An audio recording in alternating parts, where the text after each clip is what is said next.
샬롬, 반갑습니다. 꿈 있는 미래 부소장 백상원 목사입니다.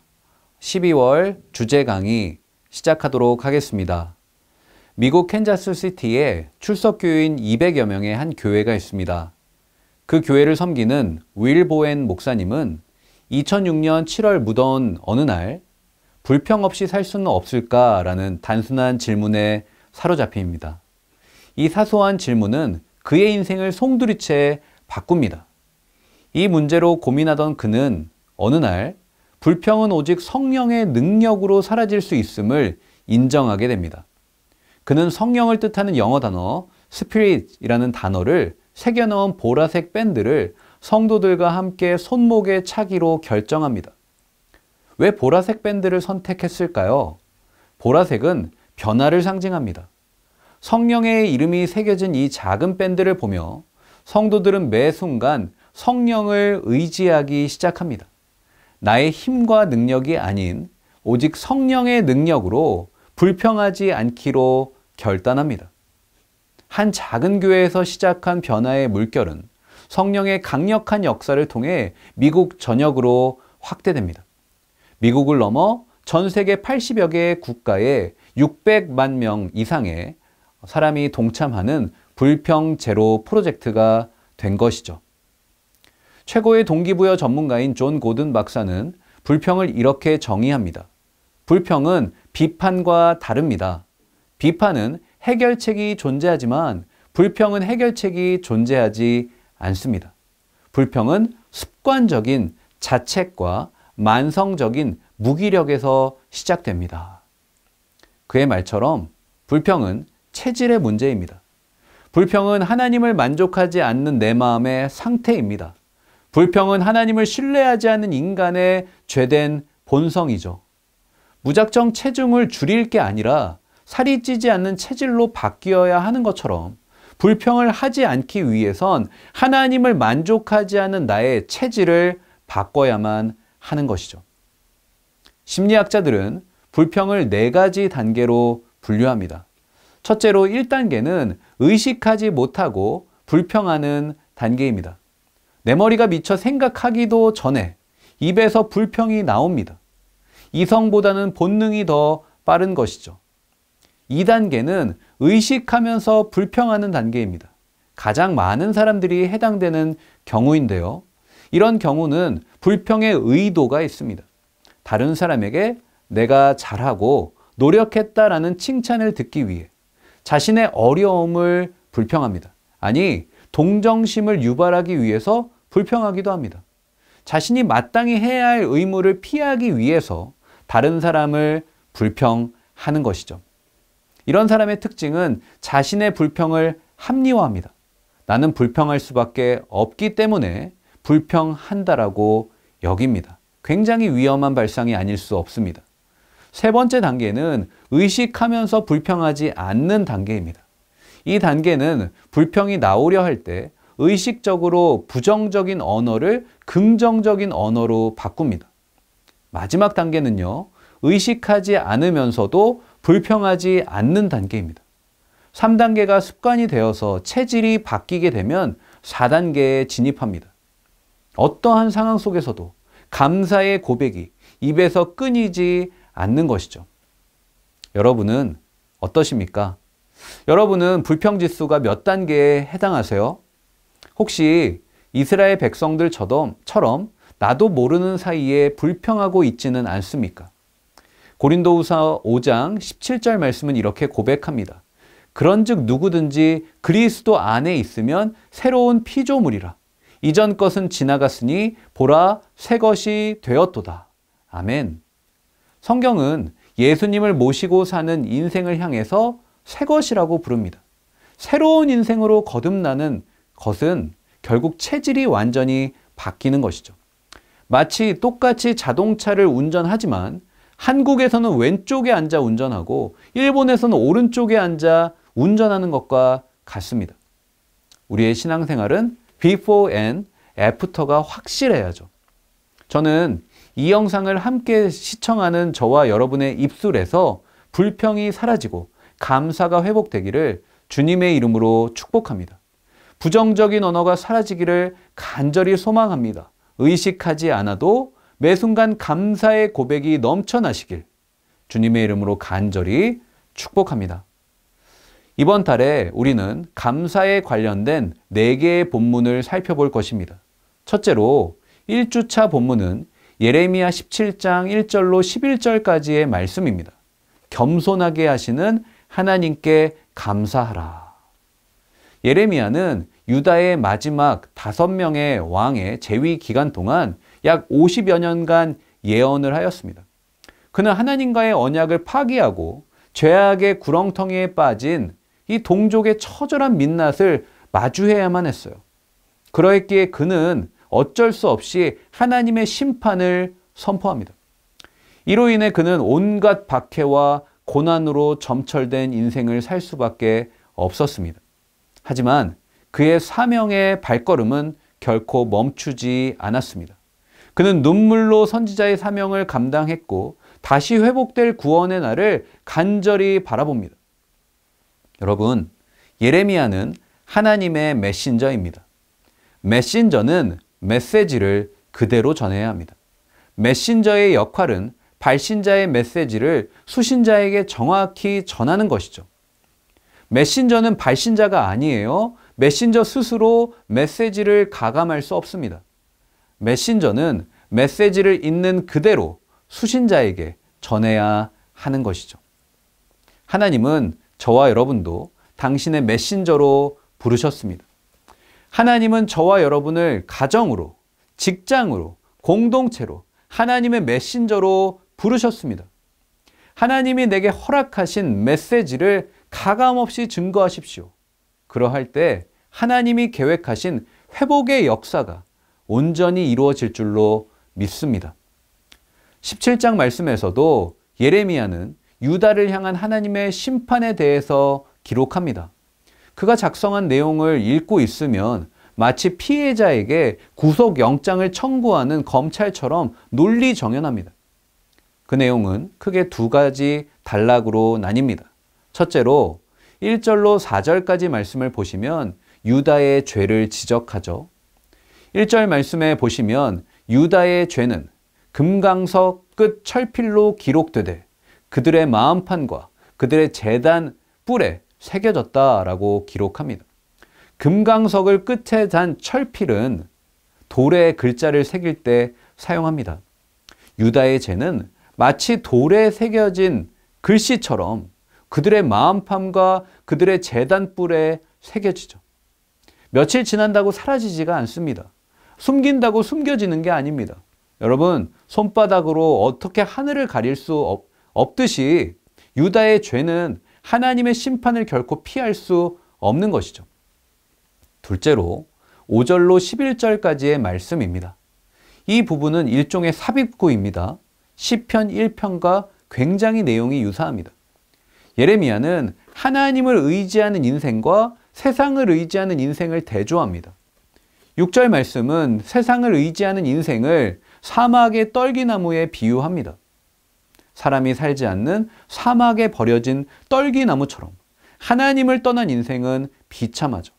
하지만 하나님을 의지하는 인생은 전혀 다릅니다. 8절 말씀입니다. 그는 물가에 심은 나무가 그 뿌리를 강변에 뻗치고 더위가 올지라도 두려워하지 아니하며 그 잎이 청청하며 가무는 해에도 걱정이 없고 결실이 그치지 아니함 같으리라. 아멘. 하나님을 의지하는 인생은요, 물가에 심은 나무입니다. 여러분, 물가에 있는 나무는 뿌리를 강속 깊이 내립니다. 뿌리 깊은 나무는 무더위에 쉽게 죽지 않습니다. 오히려 그 잎이 푸르고 무성하며 열매가 풍성해지죠. 여러분의 인생은 어떠하십니까? 여러분, 위기의 순간에 누구를 의지하고 계십니까? 하나님이십니까? 세상인가요? 아니, 여러분은 위기를 위대한 기회로 역전하고 계십니까? 위기가 더 큰 위기를 낳고 있지는 않습니까? 누구나 다 인생을 살다 보면 위기의 순간을 맞이하죠. 고난이 없는 인생은 이 세상 어디에도 없습니다. 그런데 중요한 것은 그 고난의 때에 어떻게 반응하느냐입니다. 고난은 내 영혼의 분기점입니다. 고난의 때에 우리 인생의 방향이 드러납니다. 세상을 의지하는 인생은요, 고난이 닥치면 인생 그래프가 하강 곡선을 그립니다. 상황이 이리저리 끌려다니죠. 문제 안에 갇히게 되죠. 좌절과 절망의 사이클을 반복합니다. 하지만 하나님을 의지하는 자의 인생 그래프는 고난의 분기점에서 오히려 상승합니다. 사도 바울의 인생을 보세요. 그는 고난 속에 숨겨진 희망을 찾습니다. 슬픔 속에 가려진 기쁨을 발견합니다. 위기 속에 감춰진 하나님의 위대한 기회를 움켜쥡니다. 그러했기에 그의 인생은 고난 속에서 오히려 전진할 수 있었습니다. 그는 로마 감옥에서 기쁨의 편지를 쓸 수 있었습니다. 물가에 심은 나무처럼 무더위 속에서 오히려 그 잎이 더욱 푸르고 무성하고 그 열매가 더욱 풍성해진 것입니다. 저는 이 영상을 시청하는 저와 여러분이 매 순간 하나님을 의지하는 인생 되시길 주님의 이름으로 축복합니다. 여러분의 인생 그래프가 고난의 분기점에서 오히려 상승하는 놀라운 역사를 경험하시기를 간절히 소망합니다. 2주차 본문은 예레미야 18장 1절로 12절까지의 말씀입니다. 이끄시는 하나님께 감사하라. 본문 말씀은 우리가 잘 아는 토기장이의 비유입니다. 하나님은 예레미야를 토기장이의 집으로 보내세요. 그리고 그에게 토기장이가 토기를 빚는 제작 과정을 상세하게 보여주십니다. 토기장이는 진흙을 반죽합니다. 그리고 그 반죽을 농로 위에 놓고 발로 밟아 돌리면서 손으로 그릇의 모양을 만듭니다. 그런데 만약 이 과정 중에 그릇에 흠이 생기면 반죽을 다시 합니다. 그리고 불에 구워서 토기를 완성합니다. 그런데 여기서 우리가 잊지 말아야 할 중요한 사실을 18장 4절 말씀에 기록합니다. 진흙으로 만든 그릇이 토기장이의 손에서 터짐에 그가 그것으로 자기 의견에 좋은 대로 다른 그릇을 만들더라. 귀하게 쓸 그릇과 천하게 쓸 그릇, 이것은 전적으로 토기장이가 결정하죠. 그리고 하나님은 예레미야에게 이스라엘에 대해서 이야기하세요. 6절 말씀입니다. 이스라엘 족속아, 이 토기장이가 하는 것 같이 내가 능히 너희에게 행하지 못하겠느냐? 이스라엘 족속아, 진흙이 토기장이의 손에 있음 같이 너희가 내 손에 있느니라. 하나님의 손에 이스라엘의 흥망성쇠가 달려있는 것이죠. 8절 말씀에서 하나님은 당신에게 순종하면 하나님이 작정하신 심판을 거두시겠다라고 강조하십니다. 여러분, 이것은 단순히 죄악의 길에 들어서지 않고 심판을 피할 수 있다는 수동적인 의미만이 아닙니다. 여기서 한 걸음 더 나아가서 하나님은 사망의 길에 있던 인생을 생명의 길로 인도하시죠. 예레미야 21장 8절 말씀입니다. 여호와께서 말씀하시기를 보라, 내가 너희 앞에 생명의 길과 사망의 길을 두었노라. 너는 이 백성에게 이것을 전하라 하셨느니라. 아멘. 남유다 백성들은요, 하나님의 말씀을 도저히 믿을 수가 없었습니다. 왜냐하면 그들의 눈앞에 보이는 것은 오직 사망의 길 뿐이었기 때문입니다. 하나님은 예루살렘을 바벨론에게 넘겨주시기로 이미 작정하셨습니다. 하나님은 예루살렘과 성에 남아있는 자가 칼과 기근과 전염병으로 죽게 될 것이라고 선포하셨습니다. 남유다 백성들의 눈에 보이는 길은 오직 사망의 길 뿐이었습니다. 하지만 하나님은 분명히 말씀하시죠. 내가 너희 앞에 생명의 길과 사망의 길을 두었다. 그들의 눈에 보이지 않던 또 하나의 길이 있었다는 거예요. 생명의 길이 남유다 백성들 앞에 있었습니다. 할렐루야. 눈앞에 사망의 길만 보이는 남유다 백성들이 하나님의 말씀에 순종하면 하나님은 그들을 생명의 길로 인도하실 줄로 믿습니다. 혹시 내 인생의 갑작스러운 고난 앞에 좌절하고 계십니까? 절망하고 계세요? 아니면 하나님이 어떻게 나에게 이럴 수 있냐고 원망하십니까? 만약 그렇다면 내가 겪는 고난의 시간마저도 우리 하나님의 주권 아래에 있음을 기억하십시오. 그리고 하나님께서 내게 허락하신 이 고난 속에서도 생명의 길로 인도하실 것을 믿음의 눈을 열어 바라보시길 주님의 이름으로 축복합니다. 그러할 때 우리는 인생의 고난 앞에 쓰러지고 넘어지는 연약한 인생이 아니라 그 고난을 딛고 일어나 하나님의 도우시는 손길을 경험하게 될 줄로 믿습니다. 3주차 말씀은 예레미야 23장 1절로 8절까지의 말씀입니다. 승리를 주시는 하나님께 감사하라. 여러분, 예레미야 23장 말씀에서요, 반전이 일어납니다. 하나님은 이전까지 맹렬하게 몰아치던 남유다를 향한 심판의 칼날을 거두시고 겁에 질려 있는 남유다 백성에게 사랑의 손길을 내미십니다. 우리가 앞서 살펴본 내용들은 남유다 왕들에 대한 심판의 경고입니다. 하지만 오늘의 본문 말씀에서 하나님은 남유다를 향한 회복을 약속하십니다. 하나님의 반전 속에 하나님의 본심이 숨어 있죠. 하나님의 본심은 심판이 아니에요.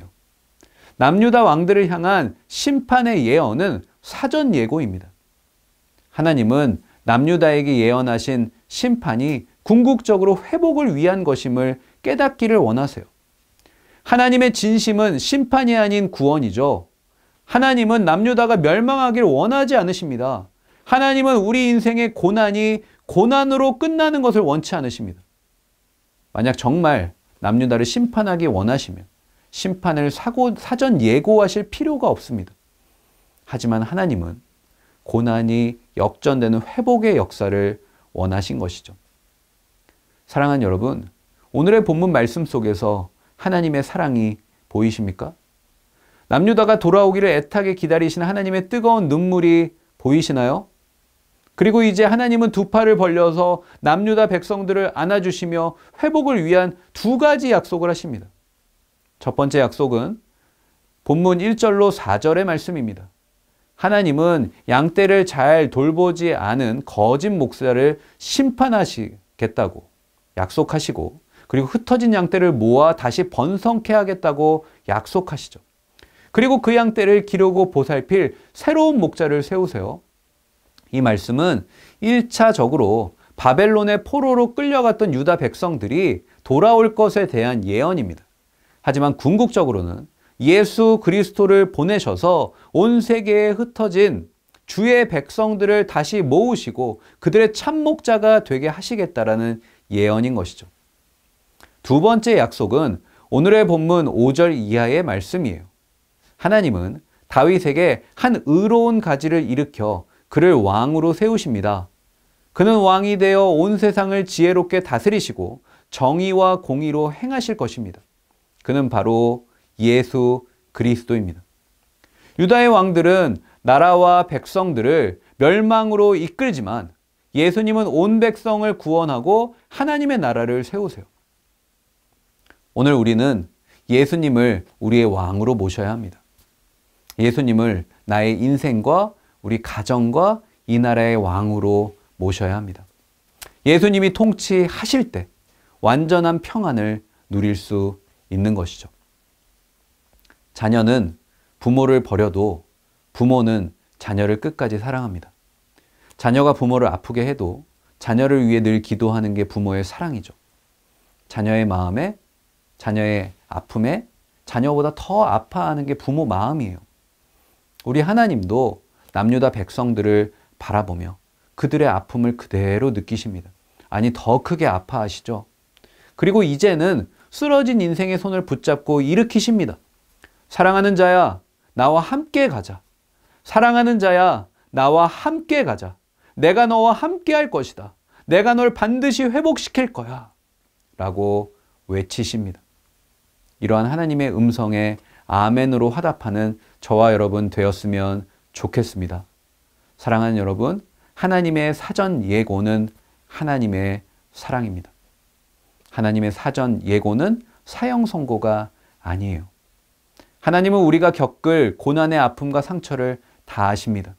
하나님이 저와 여러분에게 내미시는 사랑의 손길을 외면하지 마십시오. 오늘 이 시간 나를 부르시는 하나님의 사랑에 감격하는 시간 되었으면 좋겠습니다. 하나님이 나에게 회개하길 원하시는 것이 있다면 어서 빨리 회개하십시오. 하나님이 미리 알게 하신 것이 있다면 그것은 나를 애타게 부르시는 하나님의 사랑의 음성입니다. 하나님께 나의 죄를 회개하여 내 인생의 고난에서 승리하는 저와 여러분 되었으면 좋겠습니다. 마지막으로 4주차 본문은 누가복음 2장 22절로 40절까지의 말씀입니다. 구원자를 보내신 하나님께 감사하라. 예수님께서는 하나님의 철저한 계획과 섭리 속에 이 땅에 오셨습니다. 예수님이 걸어가신 모든 발걸음은 하나님의 예비하심 속에 있었습니다. 예수님의 최종 목적지는 골고다 언덕 위에 세워질 자신의 십자가였죠. 예수님의 꿈에 그리던 마음의 소원은 무엇입니까? 온 인류의 구원이었습니다. 누가복음 21장에는 예수님을 간절히 기다렸던 두 사람이 등장합니다. 첫째로 시므온입니다. 22절 말씀에서 예수님은 요셉과 마리아와 함께 정결 예식의 날을 지키기 위해 예루살렘으로 오십니다. 정결 예식의 날은 아이를 낳은 산모를 위한 정결 예식을 하는 날입니다. 율법은 남자아이의 경우에 40일, 여자아이의 경우 80일 동안 산모의 외출, 성전 예배 일체를 금지했습니다. 산모는 이 기간이 지나고 정결 예식에 참여하여야 정상적인 일상을 회복할 수 있었습니다. 이때 한 사람이 등장하죠. 25절 말씀입니다. 예루살렘에 시므온이라 하는 사람이 있으니 이 사람은 의롭고 경건하여 이스라엘의 위로를 기다리는 자라. 성령이 그 위에 계시더라. 아멘. 성경 기자는 시므온을 의롭고 경건한 유대인으로 소개합니다. 그에게는요, 한 가지 간절한 기다림이 있었습니다. 26절 말씀에 보니까 그가 살아생전에 하나님이 약속하신 메시아를 만나는 것이었죠. 그는 자신의 눈앞에 나타난 아기 예수를 끌어안고 하나님을 찬양합니다. 그리고 29절로 32절 말씀에서 이렇게 고백하죠. 주제여, 이제는 말씀하신 대로 종을 평안히 놓아주시는도다. 내 눈이 주의 구원을 보았사오니 이는 만민 앞에 예비하신 것이요 이방을 비추는 빛이요 주의 백성 이스라엘의 영광이니이다 하니. 할렐루야. 평생을 성령의 약속을 붙잡고 예수님을 기다리던 시므온의 눈에 비춰진 아기 예수는 어린 아기가 아니었습니다. 그는 하나님의 약속이었고 죽어가는 이스라엘을 향한 하나님의 구원이었습니다. 그리고 거기서 한 걸음 더 나아가 유대인뿐만 아니라 이방 백성을 비추는 빛이 되셨습니다. 둘째로 36절 말씀에 안나 선지자가 아기 예수님을 기다렸습니다. 그녀는 결혼한 지 7년 만에 남편과 사별합니다. 그 후에 성전에서 봉사하면서 경건과 기도와 절제에 열심을 내죠. 그리고 84세의 나이에 아기 예수님을 뵙게 되고 그분이 메시아이심을 선포합니다. 사랑하는 여러분, 믿음으로 기다림을 기대하십시오. 시므온과 안나처럼 하나님의 때에 우리는 하나님의 약속이 성취될 것을 두 눈으로 보게 될 줄로 믿으시기를 바랍니다.